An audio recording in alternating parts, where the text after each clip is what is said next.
Stepsister stole my fiance and sent me postcards rubbing it in. Now they're broke and begging me for a job at the family business she was supposed to inherit. I, 28F, was engaged to my boyfriend from college about 4 years ago. We had been together throughout college and then got engaged at the age of 23. We were engaged for a year, but a week before our wedding, he took off with my stepsister. My ex-fiancé Greg, 28M, and my stepsister Melissa, 28F, eloped a week before we were supposed to get married and left nothing but a letter for me, where Greg mentioned that he had started an affair with Melissa a couple of months after we got engaged. And had realized that he couldn't get married to me because that would be unfair to both of us and also to Melissa because they were the ones actually in love. He said that he believed that the universe had just used me to lead him to his true love, so he couldn't be with me anymore and cheat us all out of a happy future by marrying me. And that was it. They ran away and I didn't see them again until recently. Greg's parents covered the entire cost of the wedding and I didn't have to pay anything because they were so embarrassed by what their son had pulled. But that was pretty much the last interaction that I had with his family since we had nothing more left to talk about. My family, however, was more than embarrassed. My parents were livid and my father had actually started considering hiring a private detective so he could track down where the two of them were and drag them back home for answers. Just to let you know, my father is actually my stepdad, but he has been my father ever since I was really little. And I have always addressed him as such because to me, he is my only father's and I have never known my biological dad. My dad had left our family shortly after I was born and my mother never met him again as he had signed away his rights over me and they had never been married. She then married my father when I was 8 years old. Melissa and I used to go to the same school and that's how our parents met each other, but for some reason, Melissa decided that she didn't like me and then went on to treat me badly for the next couple of years. She was a bully in the truest sense of the word and she and her friends would constantly pick on me when we were at school. It didn't even stop when we got home and she would just keep looking for opportunities to make me feel bad. I did complain to my parents several times and they tried to reprimand her, but it was just not enough. And she wasn't even scared of our parents, so she continued to bully me and my years in school were a total nightmare because of her and all her cronies. Just like my dad was not in the picture, Melissa's mom wasn't around either. But that was because her mother had passed away a few years after she was born. Her mother had passed away in the middle of the night from an epileptic episode. So anytime that my mother tried to discipline her, she would tell her that she had no right to school her because she wasn't her real mom. And my father did try to get her to stop bullying me, but it didn't work because she just wasn't scared of anything. They had tried everything from scolding her to trying to talk to her nicely, but nothing ever got her to stop picking on me. Occasionally they would even threaten to send her away and she would dare them to do it because she knew that they were all empty threats. And that was just her in middle school, so with time, she only got much worse. By the time we were in high school, she had already taken up a bunch of bad habits and was pretty much a juvenile delinquent. She had started smoking and would occasionally sneak out of the house to go drinking with her friends, who were just as bad as her. It wasn't until she got arrested with her friends one night for breaking into somebody's house while drunk that our parents finally decided to send her away and get her the help that she obviously needed. After a few weeks of begging and protesting, my parents finally got her to go to a rehabilitation center for troubled teens. She wasn't happy about it, but my father had been very firm and had said that if she wanted to live with us and be a part of this family, then she would have to get better. Because he couldn't allow this behavior to go on and let her trouble everybody else since she was becoming a menace to society. She left in our sophomore year and didn't come back until we had already graduated, since she had enrolled in a school near the rehab center and was living with her aunt. I didn't see her for those couple of years, mostly because I wasn't interested in how my biggest bully was doing. My parents would visit her every weekend and would ask me if I wanted to come along, but the answer to that was always no. Her friends started ignoring me and pretended like I didn't exist after she left, which improved my high school experience considerably since now I didn't have anyone bullying me constantly. Melissa had continued with her education in rehab, and when came back, the first thing that she did was apologize to me for whatever she had put me through. She seemed a life calmer and I actually thought that she had changed for the better, so I forgave her. We were about to go off to college in a few months anyway, so it didn't matter. Once we started college, I moved out and so did she. We would only come back for the holidays and she was much nicer to me after that. And by nicer, I don't mean that she would actually behave nicely with me. I mean that she would just ignore me instead of picking on me every chance she got like she used to do in the past. If I'm being honest, it was a much welcome change because I would rather be ignored than be bullied. Our parents noticed this but didn't try to force us to get along or act like sisters because, given our history, this was more than good. And then I started dating Greg, and after being together for a year, I decided to bring him home for Thanksgiving to introduce him to my parents. All of us got along really well, and for the first time, I noticed that even Melissa was taking an interest in the conversation, which was a rare occurrence ever since she came back from rehab. She and Greg were actually getting along, and after started dating him, she started expressing more of an interest in being friends with me and would often reach out to me to just talk, which she never did before. I didn't understand what was going on and I had a tiny suspicion that maybe she had a thing for Greg. So one day, I decided to just ask her if the real reason she was trying to be friends with me was because of Greg or something, because I was paranoid. And she laughed at that and told me that that wasn't the case, but Greg had mentioned what a great relationship he had with his siblings at our first dinner together while talking about his family. And that's what had made her rethink the way she had been behaving with me ever since she came back, which is why now she was trying to make amends and improve our relationship. It had nothing to do with Greg directly, but he had definitely played a role by being the catalyst and forcing her to think about our relationship. She told me that she had held me responsible for her being sent away for the longest time, but eventually, she had come to terms with the fact that it hadn't been my fault and she had brought this onto herself with her terrible behavior. So it was about time that she stopped punishing me for it and started trying to really become a part of this family. And that wouldn't be possible until she apologized to me from the bottom of her heart and actively tried to work on our relationship. I'm an emotional fool, and what she said to me that day touched me. So like an idiot, I decided to forgive her and be friends with her. And I guess that's what hurt the most, because she betrayed me after being friends with me. We were on good terms for a really long time and she was actively involved in the wedding prep. I wouldn't say that we were the best of friends, but we were not as bad as we used to be. While we were rebuilding our relationship, we would meet at least once or twice every month and talk to each other, so by the time I got engaged we were doing well and I had introduced her to Greg in person as well. Before the engagement, whenever we would meet at family events and stuff, they would behave pretty normally, so I never suspected anything because I had no reason to. Even after the engagement, they continued to behave as if nothing was going on, and not even for a second did I think that maybe Greg had a thing for Melissa. It simply did never occur to me, because Greg put up a really convincing act of being in love with me throughout while he was cheating on me with Melissa. And even she was very convincing at pretending to be my friend. So I didn't find out the truth until it was too late and they were already gone. My parents wanted to trace them and bring them back home, but I convinced them to leave it alone because I just wanted to forget about everything. It was bad enough that the two of them had made a complete fool out of me and ran away a week before I was supposed to get married. I absolutely didn't want more drama because I was really depressed and just didn't have it in me. I spent the next couple of weeks doing nothing but working and sleeping because I wanted to avoid confronting my feelings. My heart was obviously broken and I was just numb, but the worst was yet to come. A couple of weeks after my supposed wedding day, I received a postcard from Melissa and she was in California. But that wasn't it, because she had also used a bunch of photos of her with Greg and they appeared to be really happy.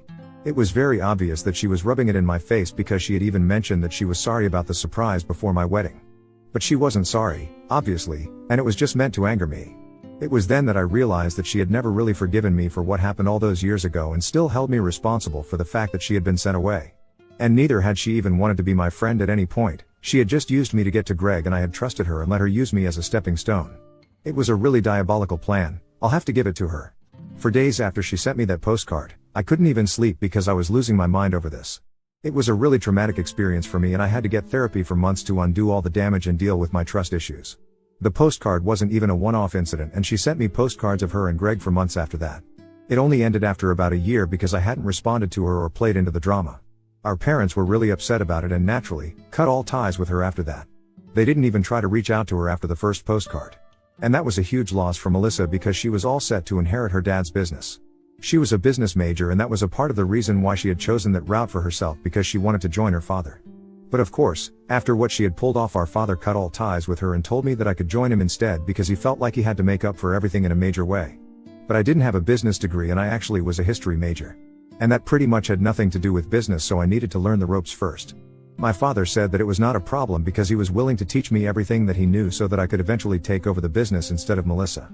So I agreed and started to work under him so I could learn how to run the business and he could retire and hand over the reins to me after a while. I worked really hard for a couple of years and last year, I was finally promoted and my father retired. It was an amazing feeling because I had started from scratch and had to learn everything. But now everything was smooth sailing under me and has been for some time. Thanks to me, my parents can now spend more time together without worrying about the business because I'm taking care of it. It's been this way for quite a while and I pretty much stopped thinking about Greg after I started working for my father because that took up all my time. That, along with therapy, helped me move on, and I would say now, I have completely moved on and don't think about them or what they did. I never thought that they would ever reach out to me again, let alone ask for my help. Because it would take a lot of guts and an utter lack of functioning brain cells to ask me to help them out after they screwed me over and made a fool out of me, then went on to rub it in my face as well. But I guess that Melissa and Greg really do lack brain cells because that's what they reached out to me a few days back. I was at home because it was the weekend and around lunchtime I heard someone frantically ringing my doorbell. I thought it was the pizza that I had ordered, so I didn't think much of it. When I opened the door, I received the biggest surprise of my life when instead of a delivery guy, I found Melissa standing outside my house, looking really worried. I didn't know what to say, so I just silently waited for her to say something. While looking at her, I realized that she was definitely here to ask for help because she was looking destitute and her appearance gave her away. Even as a kid, Melissa always used to dress well, but when I saw her, she was dressed in old clothes which were all faded and had obviously been purchased a really long time ago. Her jeans were way too short and she herself looked like she hadn't been eating. I had already made up my mind that whatever she was about to ask me, the answer was going to be no. So when she said that she needed me to help her out because she and Greg had been struggling for a really long time. Ever since he had lost his job a couple of months ago, he had started drinking instead of looking for a new job, and even though she had been trying to find a job for herself, she couldn't because she had quit everything to stay at home and do all the household work when she first moved away with Greg. And because of that, she hadn't been working in the recent past, and the gap in her resume made her a weaker contender for all the jobs that she had been applying to. She said that she had heard from a couple of relatives that our father had retired and had handed over the reins of the business to me, so now she was here to ask me if I would be willing to hire Greg and give him something to do. Melissa told me that she had come all the way here only to ask me for help and said that she was sorry for whatever she did in the past, but now, she was counting on me to bail her out. She told me that she hadn't even approached our parents yet and had come straight to my house to ask for help because she knew that I had a kind heart and she felt awfully guilty about betraying me in the past, but she was sure that I wouldn't turn her away now that she needed my help. Her entitlement was so ridiculous that I ended up laughing in her face and told her to apply somewhere else because I don't hire cheaters. Then I shut the door on her face and walked back into the living room, preparing to call the cops if she didn't get off my property soon. Thankfully she did go away that day, but she hasn't left me alone yet. After her visit, the first thing that I did was call our parents and tell them about it. They told me that they had heard from a couple of their neighbors that Melissa was back in town without Greg, but they hadn't brought it. And we live in a relatively small town, so everybody knows everybody. We were quickly able to find out that Melissa had been here for about a week before she finally paid me a visit and had been living with one of her cronies from high school. It was probably her high school friend who had told her where I was living and also about the fact that I had inherited the business that was rightfully supposed to be hers, and now she was really milking that. A couple of days after she visited me, she decided to go meet our parents to tell them how heartless I was being. She had expected them to be on her side, now that she had the upper hand on who was suffering more. But she couldn't have been more mistaken, because my father told her that the business was now mine to run and I could make whatever decision that I deemed fit. He didn't have any say in it anymore because he wasn't going to micromanage me. And my mother reminded her that she was the one who had screwed me over by running away with my fiance after pretending to be my friend for years. And now she completely deserved whatever was happening to her. She had lost the right to ask any of us for help. Especially me, after she had even been sending me postcards to torment me. She tried to defend herself by saying that it was all in the past and she is a different person now, but my parents told her that she had to leave because they wanted nothing to do with her anymore. That led to her throwing a tantrum at their house and claiming that they had always favored me over her and treated me like the golden child. She told my father that in spite of being his own flesh and blood, he had never treated her like that and acted as if I was his only daughter and she was worth nothing to him. When he told her that he had made more allowances for her behavior in the past than any other parent in the world would, she said that it still didn't matter. I had everything that she was supposed to, including the business that I was showing off about. She said that it wasn't even her fault that Greg had fallen for her and wanted to spend his life with her instead of me, but for some reason, she was the one being punished for it, and claimed that the postcards that she had sent were meant to be a genuine apology and she wasn't even trying to torment me. And honestly, I haven't been able to stop thinking about that since my father told me what she said. In a way, it's true that she was supposed to inherit this business and be in my place, but she really lost it because of her own actions. I had no part to play in that. I never told my father to cut her out of his life and hand over the business to me. He did it of his own volition, and it feels kind of unfair for her to blame me for this. Also, the thing that she said about me being the golden child is absolutely not true. But I can see why she would feel that way because, in her head, she was the one who was sent away because I complained about her and her incessant bullying. A parent deciding to send their kid away is a really big deal, and I know it was rough on my father, but again, that's not his fault or my fault. If he hadn't taken the necessary steps to prevent it, Melissa might have turned out to be a criminal or something, because that's the way she was going. Apart from that, I don't really think she was trying to apologize with the postcards and was probably just trying to cover it up by saying that it was supposed to be a genuine apology. I just feel bad for her because her husband turned out to be completely useless and now, she has to bail him out. For that, she actually came to me, and I can't imagine how difficult that must have been for her, so I kind of regret treating her the way that I did. I have everything now and she has nothing. So I can't help but feel sorry for her, that's just who I am as a person. Besides, it has been a long time and I don't feel like holding on to that grudge anymore, but I also don't want to help her out in any way. The most that I can do is give them my sympathy, but I really don't want to hire them or help them out with money. I think it's enough that I even feel bad for her after everything that she put me through. Most people probably wouldn't bat an eye. The only reason I even feel bad for her right now is because this business was actually supposed to be hers, and now that I'm in a position of power, I'm finally getting back at her, and I just feel like it's not right. It might be because of what she said about me being the golden child, or maybe just plain old imposter syndrome, but I feel weird about this. So Ida for refusing to hire my ex-fiance who eloped with my stepsister now that they're struggling with money and helps them out? Update 1. I didn't have any idea what to do, and the comments here just confused me even more because some of you said that I was doing the right thing by turning them away. And the other half said that I had always been the golden child and that is why Melissa started to act out. So this wasn't as helpful as I had thought it was going to be. I decided to talk to my parents because every single time that I have had to face problems in my life, I have always approached my parents for advice, and I did the same this time as well. They told me that I had no reason to feel sorry for Melissa because everybody had gone above and beyond to try and make her a better person. But if she wasn't willing to turn over a new leaf at any point in her life, then there was not much that we could do for her. My father told me that he had every intention of letting her take over the business, had she behaved herself and been a good daughter, but she failed at everything and made a total mockery out of our family. After that, she would be a fool to expect him to let her take over or even be a part of the family anymore. And that made me feel considerably better because talking to my parents always does.